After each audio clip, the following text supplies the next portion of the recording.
Assalamualaikum warahmatullahi wabarakatuh. Kali ini kita akan membahas tentang sejarah hukum Islam dalam pandangan pakar hukum Islam. Yang pertama, konsepsi formal substantif hukum Islam. Nah, pada dasarnya sumber hukum Islam ini berasal dari Al-Quran, hadis, dan sunnah.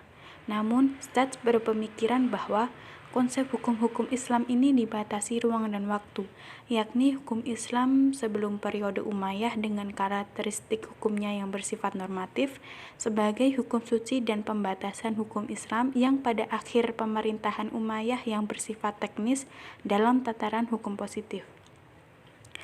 Menurut konsepsi Islam, pada pembahasan hukum Islam ini tidak terlepas dari terminologi fikih dan syariah.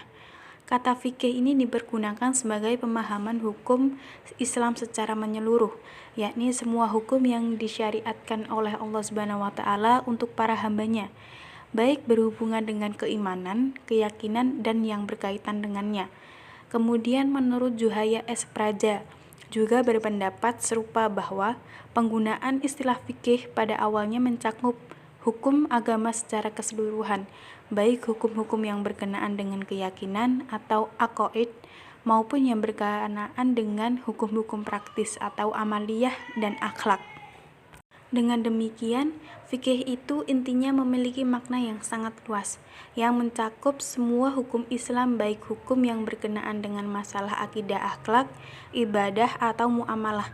Hal ini ditunjukkan dalam Quran Surat At-Taubah ayat 122 yang berbunyi, agar mereka memperdalam pengetahuan dalam urusan agama. Setelah melalui masa perkembangan formatifnya pada abad ke-2 Hijriah, istilah fikih kemudian mengalami pergeseran pembatas sehingga terfokus pada masalah-masalah hukum saja. Nah, sejak itu berkembanglah istilah fikih menurut ahli usul dan ahli fikih atau fuqaha. Menurut batasan para ulama usul fikih, seperti yang dikemukakan oleh Asy-Syairazi dalam Al-Lumma, fikih adalah al-ilmu bil ahkami syar'iyyati amaliyati bi istidlal, yang artinya pengetahuan tentang hukum-hukum syara' yang digali dengan jalan ijtihad. Menurut para fuqaha, istilah fikih ini mengandung dua pengertian, yaitu yang pertama, fikih adalah memelihara masalah-masalah hukum syara' yang praktis berkaitan dengan perbuatan yang diambil dari Al-Quran dan Sunnah, serta yang disimpulkan dari keduanya, apakah dipelihara beserta dalil-dalilnya atau permasalahannya saja. Yang kedua, fikih adalah kesimpulan hukum syara'. Jadi, jika dibandingkan dengan pengertian syariah dengan fikih, keduanya itu memiliki hubungan umum dan khusus. Persamaannya sama-sama membahas hukum yang datang dari Al-Quran dan Sunnah, dan perbedaannya itu fikih hanya membahas hukum ijtihadiyah dan yang berhubungan dengannya, sementara syariah membahas ijtihadiyah, i'tiqadiyah, dan akhlakiyah. Kemudian perbedaan antara fikih dan syariat menurut Umar Sulaiman. Yang pertama, syariah bersifat sempurna dan tidak bisa dirubah, sedangkan fikih terus berkembang dan berubah menurut pendapat, tempat, masa, dan orang yang memahaminya. Kedua, kesamaan syariat dengan fikih terletak pada hasil ijtihad yang benar, sedangkan ijtihad fikih yang salah tidak dapat disamakan dengan syariat. Yang ketiga, syariat bersifat universal dan umum. Keuniversalan syariat terletak pada kebenaran, tujuan dan nususnya yang ditujukan kepada manusia keseluruhan. Ketentuan syariat menjadi keseharusan manusia untuk melaksanakan dan meninggalkannya tanpa mengenal ruang dan waktu. Setiap orang yang memenuhi syarat untuk melakukan suatu perintah, ia harus melaksanakannya. Sedangkan fikih yang dipahami seseorang tidak menjadi keseharusan bagi orang lain untuk mengikutinya. Yang kelima, hukum syariat kebenarannya mutlak, sementara pemahaman fuqaha memiliki kemungkinan untuk salah. Kemudian, pandangan Juhaya S. Praja dalam dimensi memahami hukum Islam. Yang pertama, Hukum Islam berdimensi ilahiyah karena diyakini sebagai ajaran yang bersumber dari Yang Maha Suci, Maha Sempurna, dan Maha Benar. Nah, dalam dimensi ini, hukum Islam diyakini umat Islam karena bersumber dari Yang Maha Suci atau Tuhan, yang kesakralannya itu dijaga. Dalam kajian seperti ini, hukum Islam dipahami sebagai syariat yang cakupannya itu begitu luas, tidak hanya terbatas pada fikih dalam artian terminologi. Ia mencakup bidang keyakinan, amaliyah, dan akhlak. Yang kedua, hukum Islam berdimensi insaniyah. Nah, dalam dimensi ini, hukum Islam merupakan upaya manusia secara sungguh-sungguh untuk memahami ajaran yang dinilai suci dengan melakukan dua pendekatan, yaitu pendekatan pembahasaan dan pendekatan maqasid. Nah, dalam dimensi ini, hukum Islam dipahami sebagai produk pemikiran yang dilakukan dengan berbagai pendekatan, yang dikenal dengan sebutan ijtihad atau istinbat al-ahkam. Kemudian, ilmu hukum menurut Sujono Sukanto dan Mustafa Abdullah merumuskan hukum dengan 9 arti. Yang pertama, hukum dalam ilmu atau pengetahuan. Yang kedua, hukum dalam arti disiplin atau sistem ajaran tentang kenyataan. Yang ketiga, hukum dalam arti norma atau kaidah. Yang keempat, hukum dalam arti tata hukum atau hukum positif tertulis. Yang kelima, hukum dalam arti keputusan penjabat. Yang keenam, hukum dalam arti petugas. Yang ketujuh, hukum dalam arti proses pemerintahan. 8. Hukum dalam arti perilaku yang teratur atau ajek. Yang kesembilan, hukum dalam arti jalinan nilai-nilai. Hal ini didasarkan pada pendapat bahwa untuk mewujudkan nilai-nilai sosial yang dicita-citakan oleh masyarakat, diperlukan kaidah-kaidah atau hukum sebagai alatnya. Dari uraian di atas, secara terminologi, pemikiran Schacht menuai dinamika, tetapi secara substansial, hukum Islam di mata Schacht harus memiliki teknis dan formal. Di samping itu, menurut analisis penulis, cenderung berpikir praktis semata, tanpa memasukkan unsur-unsur teologis sebagaimana pengertian fikih dalam Al-Quran, hadis, kesepakatan ijtihad para ulama, dan juga Schacht tidak merinci asal-usul kata syariah atau fikih. Kemudian kita lanjut yang B, konsepsi tentang sumber dan periodisasi hukum Islam. Dalam analisis ini akan diperlihatkan sejauh mana kebenaran adat dapat dijadikan sebagai sumber hukum Islam menurut pandangan Schacht dilihat dari sisi teoritis maupun praktis. Tradisi ini adalah sebagian dari syariah Allah itu sendiri. Artinya, tradisi Arab pra-Islam adalah bagian kecil dari syariah. Oleh karena itu, tidak benar menjadikan sesuatu sebagian dari yang besar sebagai sumber hukum Islam. Penolakan adat atau tradisi Arab pra-Islam sebagai sumber Islam yang pertama karena adanya fakta bahwa sekedar hukum adat bukanlah aturan yang diambil dari teks-teks sakral yaitu Al-Quran dan hadis. Meskipun demikian, pandangan logika ini berseberangan dengan penganut Mu'tazilah bahwa salah dan benar, baik dan buruk, serta apa yang diperintahkan dan dilarangkan merupakan unsur yang menyatu, sehingga adat bagi mereka itu dipandang satu dari sekian banyak sumber Islam.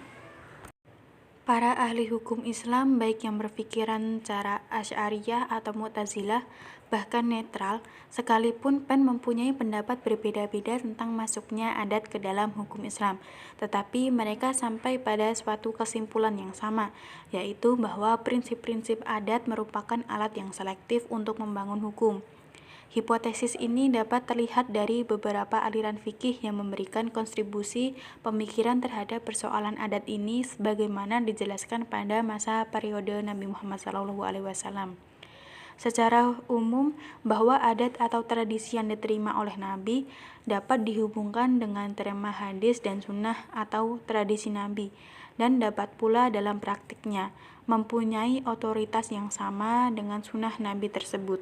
Hal ini didasarkan pada teori umum tentang hadis, yakni apapun yang dikatakan, diperbuat, atau dipersetujui oleh Nabi akan membantu apa yang dikenal dengan sunnah. Meskipun ulama berbeda-beda menentukan periodisasi sejarah hukum Islam, hampir sepakat bahwa periode hukum Islam dimulai sejak dari zaman Rasulullah sebagaimana dijelaskan pada topik periode sejarawan.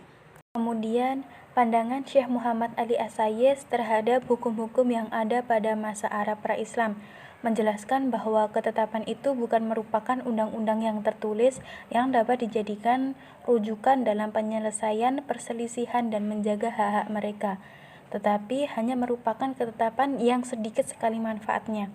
Tidak cukup merealisasikan aturan dan mencegah pembuat kerusakan. Asumsi penulis bahwa pada masa Nabi dan sahabat, bentuk hukum sebagai kaidah memiliki 3 asas, yaitu asas yuridis, fisiologis, dan sosiologis. Teori ini ditemukan oleh Surjono Sukanto sebagai berikut. Kaidah hukum berlaku secara yuridis apabila penentuannya didasarkan pada kaidah yang lebih tinggi tingkatnya atau bila menunjukkan hubungan keseharusan antara suatu kondisi dan akibatnya. Kaidah hukum berlaku secara sosiologis apabila kaidah tersebut efektif. Artinya, kaidah tersebut dapat dipaksakan berlakunya oleh penguasa walaupun tidak diterima oleh warga masyarakat atau teori kekuasaan. Atau kaidah tersebut berlaku karena diterima dan diakui oleh masyarakat, atau yang disebut dengan teori pengakuan. Kaidah hukum berlaku secara filosofis, artinya sesuai dengan cita-cita hukum sebagai nilai positif yang tertinggi. Nah, hukum yang terkandung dalam Al-Quran itu dapat dibedakan menjadi 2, yaitu ibadah dan muamalah. Yang termasuk ibadah itu sholat, zakat, haji, dan sebagainya. Sedangkan muamalah adalah hukum yang bertujuan untuk membangun keselarasan hubungan manusia dengan manusia. Berdasarkan uraian di atas, bentuk hukum Islam yang terkandung dalam Al-Quran jauh dari bayangan Stats. Hal ini terbukti bahwa Stats hanya membuat formasi hukum Islam hanya berdasarkan pada pemerintahan Umayyah, baik dari praktik ibadah maupun praktik administrasi pemerintah. Selain itu, 3 aliran politik dan keagamaan meninjam istilah Stats, baik itu teoritas maupun praktis. Meskipun demikian, apa yang disangkakan oleh Stats secara realitas tidak benar. Kemudian kita lanjut yang C, konsepsi metode penggalian hukum Islam. Pendekatan teologi penting dilakukan dalam penelitian, didasarkan pada teologi bukan hanya menjelaskan bagaimana sesungguhnya pria dan wanita berbicara tentang Tuhan atau pembahasan Tuhan semata. Teologi meneliti aturan-aturan yang mengatur fikih, syariah, dan pen, membedakan bentuk-bentuk ekspresi yang lebih baik dan ekspresi yang buruk, dan mencari definisi yang seimbang. Suatu kegiatan yang dicurahkan pada dunia ini, suatu refleks ketuhanan, menentukan sejarah jelas dan koheren, mungkin arti dan implikasi makna-makna yang terkandung dalam hukumnya. Pendekatan lain terhadap penggalian hukum Islam adalah pendekatan filsafat. Secara spesifik adalah filsafat hukum Islam. Pendekatan ini perlu digunakan sebagaimana dijelaskan oleh Juhaya S. Praja bahwa filsafat mempunyai tugas utama. Pertama, tugas kritis, yakni mempertanyakan kembali paradigma-paradigma ilmu yang telah mapan. Yang kedua, tugas konstruktif, yakni menjawab masalah-masalah yang tidak terpisahkan oleh ilmu. Bahkan menyatukan kembali ilmu-ilmu yang telah berjalan sendiri-sendiri, seolah-olah tidak ada keterkaitan antara satu ilmu dengan ilmu lainnya. Ada juga objek teoritis filsafat hukum Islam. Yang pertama, prinsip-prinsip hukum Islam. Yang kedua, dasar-dasar dan sumber-sumber hukum Islam. Yang ketiga, tujuan hukum Islam. Yang keempat, asas-asas hukum Islam. Yang kelima, kaidah-kaidah hukum Islam. Nah, berdasarkan analisis di atas, metode sosiologi hukum digunakan oleh Stats dalam menggali hukum Islam. Di satu sisi memberikan satu manfaat terhadap substansi hukum dalam realitas masyarakat, tetapi pihak lain memikirkan Stats ini mengarah pada penilaian hukum secara maksimal, artinya atas dasar analisis sosiologinya. Sachs mengajak untuk menyimpulkan bahwa hukum Islam dapat dinilai dan ditentukan dengan pendekatan tersebut sebagaimana dijelaskan. Oleh karena itu, memahami hukum Islam tidak hanya bisa didekati dengan dua pendekatan, sebagaimana dilakukan oleh Sachs, yakni pendekatan sejarah dan ilmu sosial. Dalam hal ini, sosiologi hukum perlu pendekatan kompresif yang melibatkan semua pendekatan seperti teologi, filsafat, sejarah, dan ilmu sosial. Cukup sekian pembahasan dari saya, semoga bermanfaat. Wassalamualaikum warahmatullahi wabarakatuh.